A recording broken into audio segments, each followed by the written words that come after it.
Uh-oh.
Okay, we'll start with this fight that wasn't on my bingo card. Oscar Duarte versus Regis Prograis, planned for February 15th in Anaheim. That's a good fight. Oscar Duarte's ascent coincides with Regis Prograis' downfall, as the pair of 140-pound contenders are headed to a February 15th showdown in Anaheim, California. Duarte promoter, Golden Boy Promotions, has requested the date and location for a DAZN streamed card. BoxingScene.com confirmed on Tuesday. Mexico's Duarte, 28-2 with one draw, 22 knockouts, has responded strongly to his 8th-round knockout loss to Ryan Garcia in December of 2023 in Houston by winning his last 2 fights. On the Latino night card in November of last year in Saudi, Duarte, 28, defeated Barzan Akhmedov by a unanimous decision following a prior knockout win over former featherweight champion Joseph Diaz. Training in Robert Garcia's stacked Riverside, California camp that includes super flyweight champion Jesse Bam Rodriguez, unbeaten WBC interim junior middleweight champion Virgil Ortiz, and WBA 140-pound champion Rayo Valenzuela, Duarte has made definite strides in his skills. Prograis, 29-3 with 24 KOs, meanwhile, enters a reeling from consecutive losses to Devin Haney and Jack Catterall. The former WBC super lightweight champion who lost his belt to Josh Taylor in 2019 was beaten by 117-108 and 2 116-109 scorecards versus Catterall on October 26th after getting swept on the scorecards and knocked down once by Haney in their December 2023 bout. Duarte is currently ranked number 9 in the WBA ranked standings, and Prograis is number 11 via the WBO. I saw Nesta Gibbs of the Boxing Voice complaining that not enough content is being shelled out for an American audience, that the majority of what's out there are international shows, not necessarily geared towards an American audience. You know, Matchroom, they giving us fucking chips and fish out the wazoo. I'm tired of all the goddamn UK fights. If you on the zone, give me some shit for an American. You got these weirdo callers, oh, sick, Universal Sport, Global Sport. I don't want to hear that shit, my dude. Do you see America trying to sell us darts? Do we got cricket on television over here? No, the fuck we don't. You gotta know your market. So here's a fight happening right here in America that promises to have a crowd-pleasing aesthetic. Boxer-puncher versus pressure fighter tends to be one of the more crowd-pleasing style matchups you can put together, with Regis Prograis being the boxer-puncher, the counter-puncher, and Oscar Duarte being the pressure guy, the pressure fighter. This is a fight that you can sit back and enjoy. What more do you want from me? I think that American boxing fans can be elitist at times, because oftentimes when they say there's nothing going on, there are good fights going on. Though perhaps those fights are not happening on the biggest stages with the biggest names, if what you're looking for is a good fight. Duarte versus Prograis. That's a good fight that don't cost nothing extra. Oh my God. Oscar Duarte sports professional record of 28 wins with 2 losses, 1 draw, 22 knockouts, having been knocked out once in 31 professional bouts. His recent run of form, he's on a 2-fight winning streak, and he recently became the first man to stop former champion Joseph Diaz, though it really is window dressing, the version of Jojo Diaz that he fought. How much credit can you really give him for beating that guy? And now that he's fighting Regis Prograis, it really is more of the same, because you're only fighting him since he's coming off of 2 consecutive losses. The loss to Devin Haney, the loss to Jack Catterall. He got knocked down 2 times by Jack Catterall, who's not even a big puncher. But wait a minute. Didn't you just say this was a good fight? It is a good fight, and it being a good fight is not contingent upon an Oscar Duarte victory or a Regis Prograis victory. It's a good fight because it's going to be an action fight, because both boys are going to go at it. That's why it's a good fight, because it's gonna have a crowd-pleasing aesthetic. Whether Oscar knocks out Regis or Regis knocks out Oscar, but there is a legitimate argument that Regis Prograis has been in 3 consecutive bad style matchups. The fight with Danielito Zorrilla, the fight with Devin Haney, the more recent fight with Jack Catterall. Bad style matchups. All 3 of those guys are boxers. All 3 of those guys are stick and move outside fighters. That's what they are, for the most part. And for a counter-puncher like Regis, who needs to catch you in between the punches, in the exchange, stylistically, that's a nightmare. That's why I picked Devin to beat him, and that's why I picked Jack to beat him. But with Oscar Duarte, it's different. Those guys are boxers. Those guys are movers. And Oscar Duarte is not those things. This is the kind of guy who's aggressive, who's going to stand right in front of you and let punches go. Stylistically, this is the kind of guy that Regis might look all right with. If he has anything left. It's another intriguing element of this fight. If Regis has anything left, he might be able to win this one and win it by way of knockout, to where the judges can't screw him over. Anaheim, California. That gives me the impression this is a Golden Boy promotion show. You're not winning a decision at Golden Boy. But if Oscar stands in front of you long enough letting punches go, you may not have to. You might knock him out.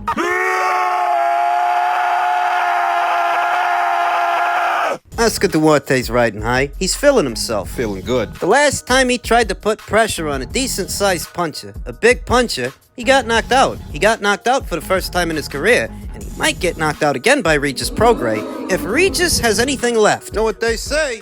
Power is the last thing to go. And a fighter's legs are the first. Opposite the ring, Oscar Duarte, Regis wouldn't really have to use his legs. He can hold his footing, hold his position, and wait for the opportunity to deliver a power shot.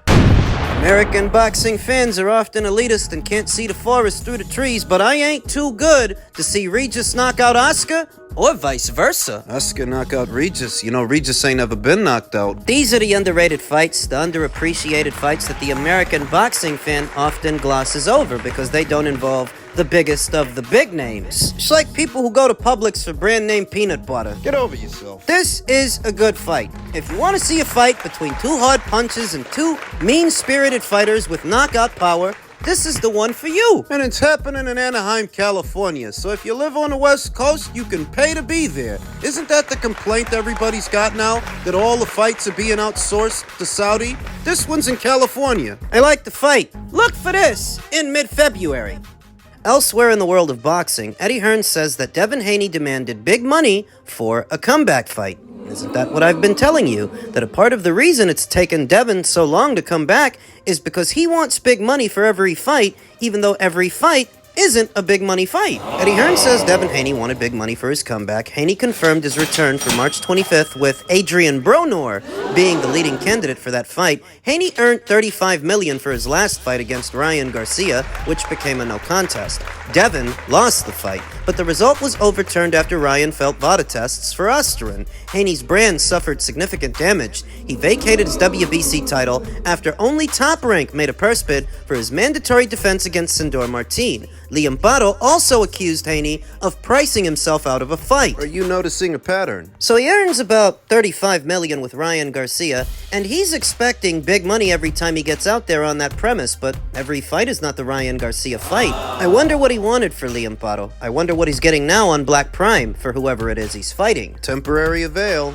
Devin needs to have a comeback fight, really. For the amount of money he wants to have a comeback fight, that's not easy, cause generally, a comeback fight isn't a great fight. At the same time, who's gonna pay for it? If you can find someone to pay great money for a comeback fight, maybe that's Black Prime. I don't even know if there's any truth to it, but it'd be good to see him back, cause I do think he needs to get himself back in the ring. Hearn said he squandered a substantial amount of time last year because the Ryan Garcia fight was back there in March? April? Well, he spent the rest of the year getting made fun of. You're telling me that this guy's stock is at an all-time low, and in his very next fight, he's gonna ask the boxing fans to pay per view? For what?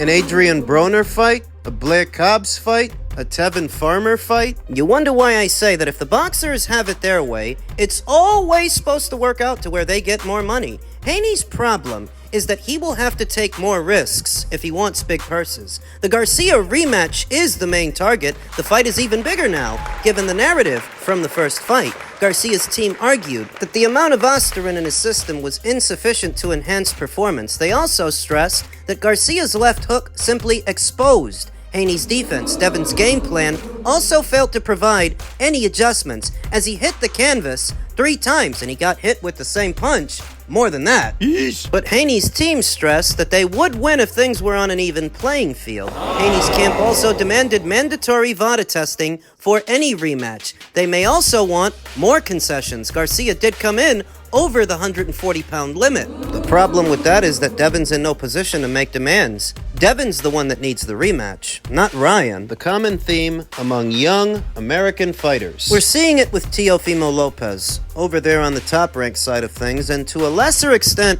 we're seeing it with Devin. We're seeing it with Devin in the sense that you're about to bill your fight as a box office fight against God knows who, but who do you expect to buy it? You don't think that question deserves an answer? Every American fighter now fancies themselves a pay-per-view star without the pay-per-view numbers to facilitate that. To back it up. Devin was on pay-per-view 2 times in Australia, though being honest, in Australia, anybody that bought that fight bought it to support George. Comes back to America, boxes Vasyl Lomachenko on pay-per-view, and it didn't sell all that much. The Regis Prograis fight, that didn't sell much either. The Ryan Garcia fight sold better, though not what Devin or Ryan were expecting. It's those expectations that are the problem. So you're expecting to be a pay-per-view fighter moving forward, pay-per-view exclusively. Devin's been very well paid. A lot of that is down to me. But the problem is, this interim fight, him against Ryan Garcia does massive numbers. But that interim fight,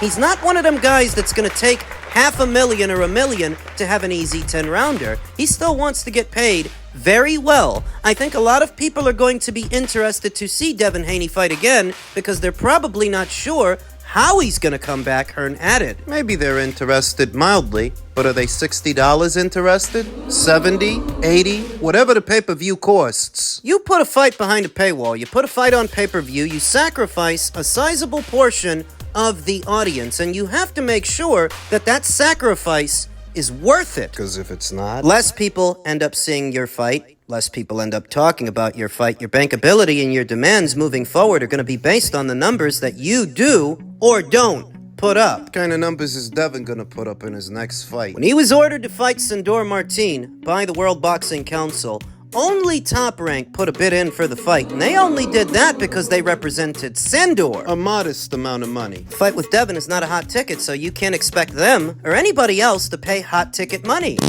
So nobody did. As a result of that, Devin vacates his WBC title. He's found temporary avail at Black Prime. That's the same Black Prime that paid Terrence Crawford an estimated $10 million for a David Evanesian fight. So what are they about to pay Devin? And whatever they pay him, how many more times can they do that moving forward? Must have deep pockets because they seem to be hosting Devin Haney's next fight in March and Deontay Wilder's next fight in April. Don't expect big-name opponents. It's a temporary fix. They may be able to formulate a guarantee that satisfies those fighters. But how many more times can they do that when the fights themselves don't sell? How many people do you think want to pay to see Devin Haney versus Tevin Farmer, Devin Haney versus Adrian Bronor? Guy lost to Black Cubs. How many? How many people do you think want to pay to see Devin Haney versus Blair Cobbs? Too many fighters in the American boxing scene are trying to make off like bandits to where there's really nothing left. You want to be on pay-per-view, and so does he, and so do they, but who's buying these fights? Who's supposed to? What seems like a temporary fix, because if nothing else, maybe Devin can get a decent-sized guarantee. But is this a long-term solution? I don't think so. Biggest fight for Devin is still the Ryan Garcia rematch, and they don't seem to be having any luck in that department.